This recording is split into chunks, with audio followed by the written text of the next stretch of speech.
Whether you love or revile them, and I've had many moments of both, few things so nicely embody the feel of post-industrial America as the massive big box stores that rose up to replace malls and department stores beginning in the 1980s.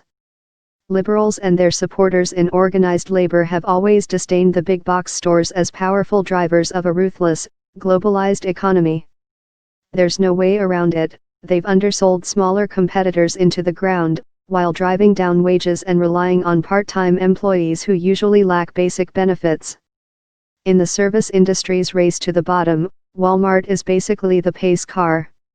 And yet the very thing that makes these stores so detestable, their single-minded obsession with lower costs at the expense of all else, is also the thing that makes them, in a lot of places, essential.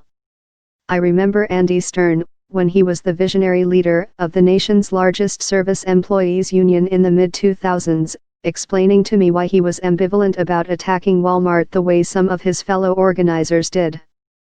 Walmart is the biggest tax break in America, Stern said then, by which he meant that an awful lot of his members and other working-class Americans were only making ends meet because they were able to shop there.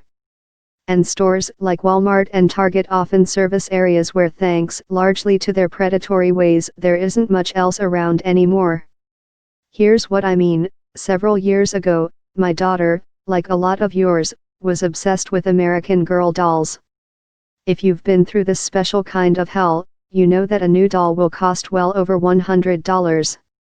Unless you're incredibly affluent, taking your kid to the nearest American Girl store, with its hair salon and hospital servicing foot-tall plastic people, is bound to become a searing lesson in humility.